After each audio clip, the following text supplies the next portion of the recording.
Welcome to Behind the Line, where we pull back the curtain on the challenges facing first responders and frontline workers. The work you do is unique, and so are the stresses that go with it. Join me as we tackle key issues to reduce risks for burnout, and as we work to support you in doing the job you love without sacrificing being the kind of person you want to be. Hey there, and welcome back to Behind the Line. I'm your host, Lindsay Faas. If you're new to Behind the Line, what you should know about me is that I'm a clinical counselor specializing in trauma therapy. And after over a decade working with first responders and frontline workers around issues like burnout, compassion fatigue, PTSD, and related OSIs, I've become a passionate wellness advocate and educator for those who sacrifice so much for our communities out on the front lines. Behind the Line is a place for us to talk about the real life behind the scenes challenges facing you on the front lines. I created this podcast with the hope of bringing easy access to skills for wellness, allowing you to find greater sustainability both on the job and off. All right, friends, how are you doing? How's December going for you so far? Kids are nearing their holidays. Where we live, they finish up school at the end of this week. I'm always curious about those who are early Christmas shoppers versus last-minute shoppers. Where do you fall in the midst of it? How's it going so far? Last week, we opened the conversation of finding quiet in the chaos of the holiday season and working to shape the expectations we allow to have placed on us to be more reflective of who we want to be, what feels important to us, and what we choose for ourselves during this season. I shared that our family loves a lot of really meaningful traditions and rituals, and I already feel like we are well into them. We have our tree up and decorated, the lights up on the house, and this past weekend marked the 4th annual Faas Family Sing-Along Christmas Party, barring the couple of years we missed from COVID. If you don't know, I'm married to a musician, a trained jazz pianist, and music is a huge part of our holidays. The Faas Family Sing-Along is a family favorite event, but it's one I will admit I have had to practice loving. I mentioned last episode that I'm something of a perfectionist, and if I reflect on my family upbringing, one of my early learnings was to be stressed out about how others perceive your home. My mom was always really conscientious about people coming to our home, scrubbing every surface and having everything pristine before anyone arrived.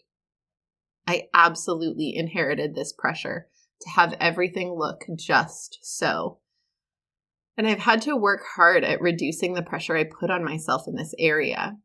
Because if I let myself, I will rob the experience of every ounce of joy by being so stressed out about small things out of place or stains I can't get out and how others might judge me.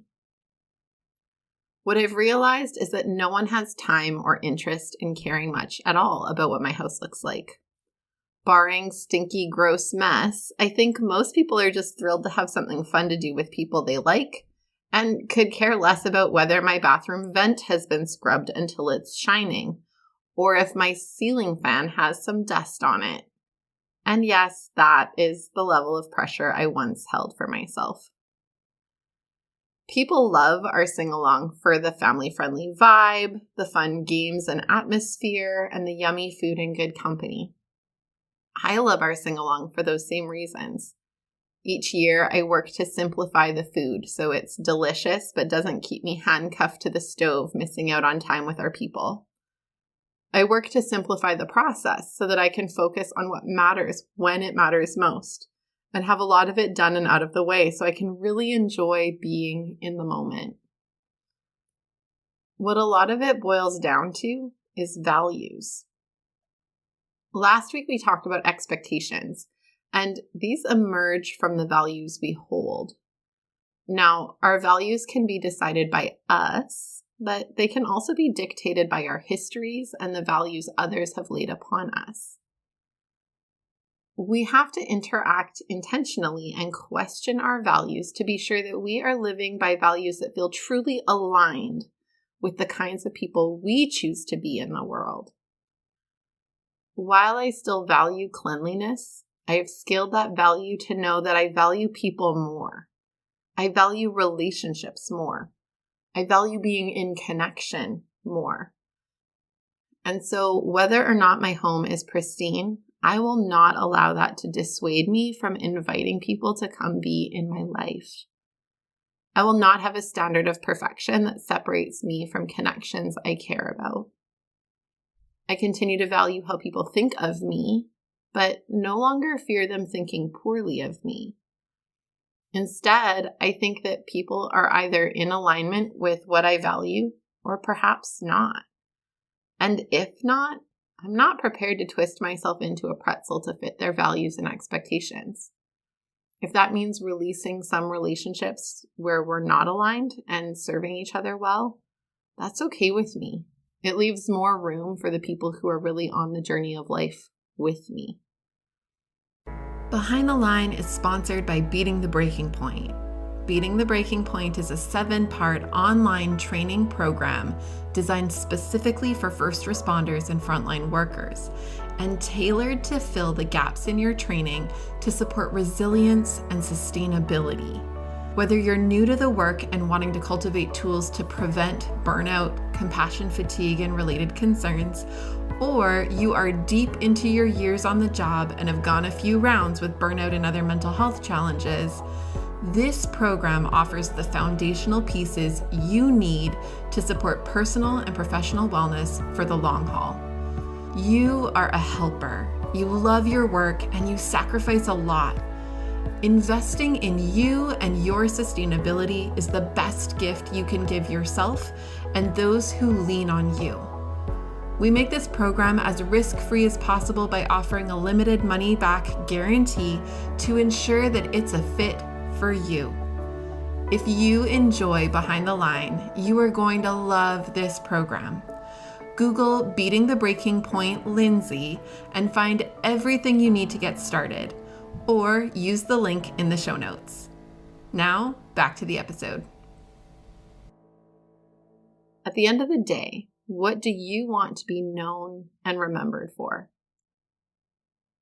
What stands out as most important to you? What is the legacy you long to leave? Now, take these values and refine them to how they show up in the holiday season specifically. If you value caring for people, for example, what does this look like at the holidays? Does it look like expensive gifts or engaging from a place of service? If you value quiet time to yourself, how does this show up in the holiday season? Are you overcommitted and need to scale back? Or have you done a great job setting time aside to meet your needs? Do you have values that feel in opposition to one another or mutually exclusive? What does it look like to try to balance these or meet a little bit of each need during the holidays? As you refine your values, you will be able to more intentionally choose what to say yes to, what to say no to, and where to put your time and energy. It won't mean that there aren't lots of invitations to spend your time and energy in a whole bunch of different places that are totally out of alignment. The invitation will be there, but it will be a little bit easier to decide what you sacrifice for and what you don't. You'll have a better capacity to hold boundaries that allow you to exit the holidays feeling like you lived that out really well and got what you needed from them, rather than reflecting on them from a place of, oh, thank God that's over. As we wrap up today, I want to remind you to please reach out and connect if you have any questions or feedback. Yes, even over the holidays. You know I love hearing from you and shaping this podcast to echo your needs and interests. I love hearing about what you're working on and how you're using what we talk about on the show. You can find me on Facebook and Instagram at Lindsay Faas, where you can follow me or tag me, or you can email me at support@thrive-life.ca. The biggest gift you can give me for the holidays this year is to please continue to share this podcast resource with those you know. And thank you to those who do. Know that we can be found online on our website, on most major podcast platforms, as well as on YouTube. We make all of our resources available to you because the work you do matters. But more than that, you matter. And we want to make sure that you have what you need to keep up the good work at work, as well as in your real life outside of work. So use it and share it. And until next time, stay safe.